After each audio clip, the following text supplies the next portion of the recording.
ख़ानदानी झगड़े और जायदाद के हुसूल के लिए ऐसे ऐसे फसादात जन्म लेते हैं, ऐसे ऐसे जराइम होते हैं जिन्हें देख सुनकर शर्म आती है। माली तौर पर करप्ट होना एक बुराई ज़रूर है, लेकिन अखलाकी तौर पर मॉरली करप्ट हो जाना बहुत बड़ी बुराई है।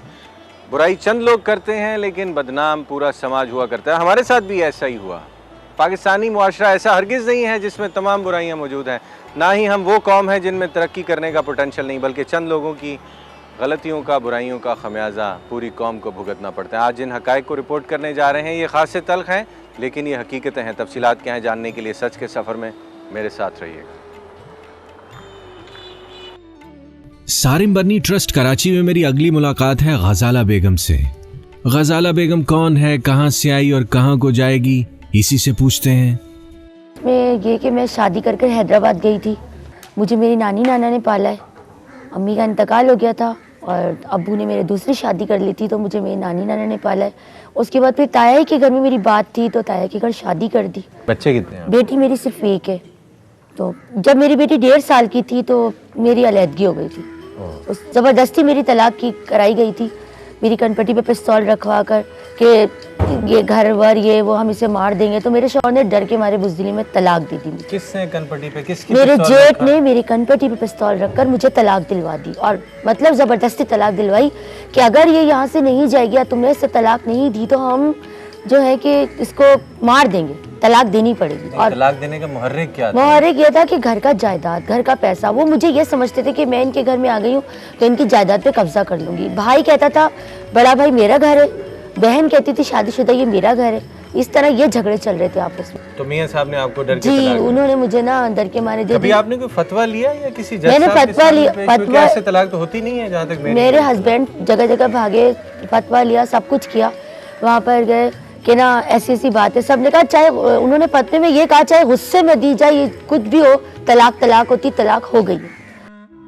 गजाला बेगम के बकौल जेठ ने बंदूक की नोक पर इसे तलाक दिलवा दी और मुहर्रिक बनी जायदाद और चंद सिक्के। शौहर बीवी का मुहाफिज हुआ करता है और हर बुरे चंगे में उसका साथी भी। लेकिन यहाँ जो स्टोरी है इसमें बीबी के शौहर का किरदार कुछ समझ नहीं आया। फिर 10 साल के अरसे में मैंने दोबारा उससे निकाह किया, हलाला किया, यानी कि दोबारा। हलाला से क्या? क्योंकि मेरी बेटी से आपने निकाह करके जी फिर जी वापस? जी वो उसने ये आपको किससे मशवरा वो दिया? मेरे हस्बैंड ने दी, क्योंकि मेरी 1.5 साल की बच्ची उन लोगों ने छीन ली थी मुझसे। उन्होंने किससे पूछा था? किसी मुफ्ती साहब से या किसी से नहीं। हाँ, किसी ने ये कहा था कि अगर आपको दोबारा निकाह करना है तो आप दोबारा हलाला करें। मुझे तो ये नहीं पता, लेकिन मेरे हस्बैंड ने मुझे बताया है कि जितने भी मौलवी हैं वो ये कह रहे हैं कि तलाक हो चुकी है और अब हलाले के बगैर कोई रुजू नहीं है। आपने खुद किसी मौलाना साहब से, मुफ्ती साहब से रुजू नहीं किया? जो भी खबर थी आपके मियां ने मुझे दी। और ये है कि मेरी बेटी 1.5 साल की छीन ली और फिर मुझे, और बाकायदा एक उन्होंने चाल थी, पूरे मोहल्ले वाले को जमा कर लिया कि अब तो ये नहीं रह सकते, अगर ये रहेंगे तो ये हराम है, ये गुनाह है। तो मुझसे कोई ये कहा कि कुरान शरीफ पे भी बाकायदा हाथ रखा कि नहीं, ये मैंने गजाला तुम्हें नहीं कहा, ये इन लोगों ने कराया है, मैं तुम्हारा घर में रखूंगा, ये करूंगा। तंग करता रहा, परेशान करता रहा। कभी बच्ची का सर फट गया, कभी घुटने टूट गए, ये करते करते मेरी बेटी 10 साल की हो गई और मैं तड़पती रही उसके लिए, ये वो। फिर मैंने दोबारा, उसने अपने दोस्त से कहा कि मौलवी कह रहे, फिर दोबारा मैंने, जबकि मेरे घर वाले नानी नाना मामू खाला नहीं चाहते थे, वो ये कहते थे ये ख़राब इंसान है, अगर इसको इतना वो होता तो ये तलाक क्यों देता, ये एक बुरा इंसान है। मैंने उनका किसी का कहना नहीं माना और इसके दोस्त से निकाह कर कर दोबारा निकाह किया, इद्दत की, हलाला किया और दोबारा से निकाह कर लिया। गजाला बेगम की तलाक, शौहर के दोस्त से हलाला और फिर पहले शौहर से निकाह तक की दास्तान आपने सुनी, लेकिन ये दी एंड नहीं है। अजब प्रेम की गजब कहानी में फाइट सीन तो हुआ ही नहीं, इसलिए पिक्चर अभी बाकी है। जी, मैंने शादी की और फिर जब मैं दोबारा गई तो मैंने एक नया माहौल देखा। एक 4-5 महीने यानी 1 साल तो वो बिल्कुल सही रहा। उसके बाद बाप बेटी में कुछ सही बात नहीं थी। बाप यानी कि जब मेरी बेटी को 1.5 साल उसने रखा हुआ था तो वो बेटी को बहुत इस तरीके से रखता था जैसे बीवी को रखा जाता है। और उस वक्त आपकी साहबजादी कितनी उम्र की? मेरी बेटी उस टाइम 12-13 साल की थी। और आपको पता है 6-7 साल की बच्ची को अगर गलत रास्ते पे डाल दिया जाए तो फिर तो वो मारने पे आएगी। पहले वो मैं उसको कहती थी बेटा कुरान शरीफ पढ़ो, नमाज पढ़ो, नंगे सर दुपट्टे के बगैर दरवाजे पे नहीं जाओ, इतनी सी उम्र में इसको मोबाइल देना सही नहीं है, ये मतलब इन बातों को मैं रोक टोक करती थी। ना ज़्यादा मैं उसको आज़ादी देना चाहती थी, ना ज़्यादा उस पर सख्ती करना चाहती थी। ठीक है, आपने ये चीज़ें नोट कर ली कि मैंने कर ली, पर वजह उसका रीज़न क्या निकला, 7 साल तक मेरा रहा, फिर उसने मुझे मारा। मेरी बेटी मुझे चीज़ें खींच के मारती थी, मुझे गालियाँ देती थी, और एक बाप कहता था बेटी को कि इसको मारो, इसको घर से निकाल दो। फिर इसी टेंशन के अंदर मेरे हाथ पाँव में दर्द रहने लग गया, मेरे हाथ पाँव ख़राब होने लग गए, और कुछ इस तरीके से मेरे साथ हुआ कि मेरे घर में तावीज़, जादू, गंडों का भी असर हुआ। गजाला बेगम माजूरी और तन्हाई की जिंदगी गुजार रही है और सारिम बरनी ट्रस्ट में मुद्दतों से पनाह गुज़ीन है। मुस्तकबिल क्या होगा इस बारे में सोचती भी नहीं। मैं यहाँ पर जी, मैं 2009 से यहाँ पर हूँ, और अल्लाह का शुक्र है, बहुत मेरा ख्याल रख रहे हैं, एहसास करते हैं, बहुत इलाज मेरा एक से एक महंगा करवा रहे हैं, महंगे से महंगे डॉक्टर को दिखा रहे हैं, लेकिन अब डॉक्टर ने ये कहा है कि इस पे 20 लाख का खर्चा है, हाथ पाँव का ऑपरेशन होगा, ये हाथ पाँव बिल्कुल ठीक हो जाएंगे। डॉक्टर ये कहते हैं। दोनों आपके मुड़े, आप चल नहीं सकती इस वक्त? चल सकती हूँ, जैसे कोई मुझे अगर हाथ पकड़ के चलाएगा तो मैं चल सकती हूँ, लेकिन खुद ऐसे खड़े होकर चलना मेरे लिए मुश्किल है। बस बेटी कभी मिलने आई है? जब बेटी का दिल तो खराब किया हुआ है ना। बेटी नहीं मिलती? नहीं मिलती। वो है साहब के साथ क्या स्टेटस है, तलाक है इस वक्त या? नहीं, बिल्कुल मेरा बिल्कुल मतलब डिस्कनेक्ट है मामला, कोई ऐसी बात नहीं। इतनी आपकी जिंदगी में ट्रेजेडीज हो जी, ये आप किसको जिम्मेदार समझती हैं? मैं जिम्मेदार तो ये है कि अपनी नानी को समझती हूँ, कि मेरी नानी को जब पता था कि एक शख्स नाचता है और उसकी रोजगार नहीं है, तो मेरी उससे शादी क्यों की।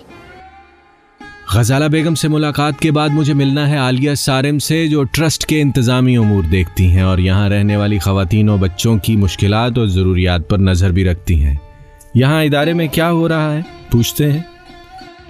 सारिम बरनी ट्रस्ट एक्चुअली वो काम कर रहा है जो कि इस वक्त मैं समझती हूँ पाकिस्तान में जिसकी अशद ज़रूरत थी। आमतौर पे क्या देखती हैं आप, कहानियाँ किस तरह की होती हैं? एक खातून है, उसको अगर अपने मियाँ के साथ नहीं रहना और वो किसी प्रॉब्लम का या तशद्दुद का शिकार है, पहली बात तो ये है कि what do you think why उसके वालिदैन उसकी बात ही नहीं सुन रहे होते, और ये रवैया क्यों है सोसाइटी? बच्चियों के मामले में ये होता है कि घर वाले हैंडल सही नहीं करते।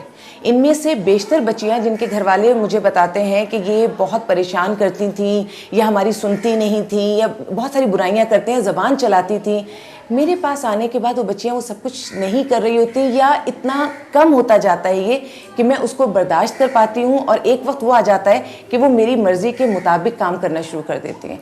मैं उन्हें, और यहाँ पे मैंने एक चीज़ ऐसी रखी है कि मैं यहाँ बड़ी बहन की हैसियत से भी नहीं होती, मैंने अपनी हैसियत यहाँ माँ की रखी है।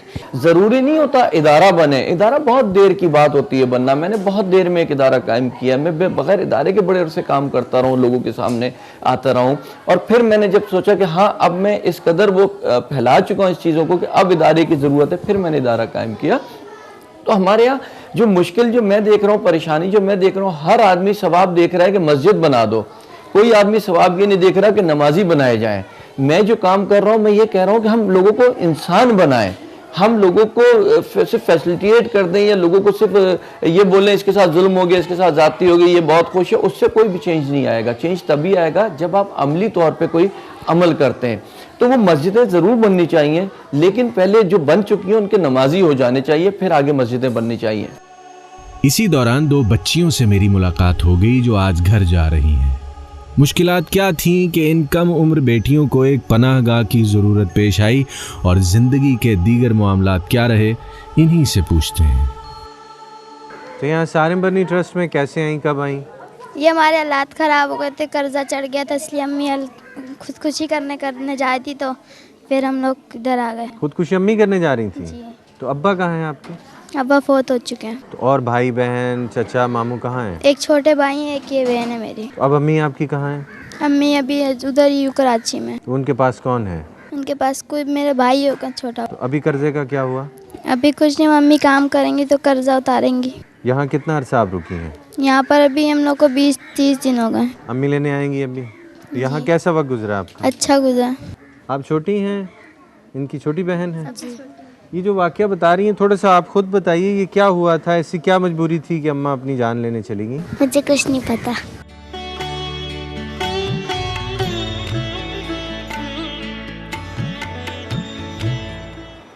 गज़ाला बीबी के बकौल उनके साथ जो कुछ हुआ उसमें कुछ लोगों ने शरई मसाइल को उलझा कर सिचुएशन को अपने हक़ में इस्तेमाल किया। हमारे यहाँ कहीं कहीं निकाह, तलाक और हलाला के मामलात को बुरी तरह से मिस हैंडल किया जाता है, जिसकी वजह से बीबियाँ मुतासिर होती हैं। गज़ाला के साथ भी ऐसा ही हुआ। दूसरी तरफ उन्होंने अपनी बेटी के साथ जो ताल्लुकात का जिक्र किया वो दौर जाहिलियत की बाक़ियात है। आज ना जाने ऐसा क्यों हो रहा है। मजहबी रहनुमा अगर अपने मसलकों, अपने फ़िरक़ों और सियासत की लड़ाई से फ़ुर्सत पाएँ तो मुआशरे की दुरुस्त अंदाज में तरबियत करें, यकीनन बहुत सारे इंसानों का भला हो जाएगा। बच्चों की लड़ाई से शुरू हो जाने वाली कत्लो गारत इस ब्रेक के बाद।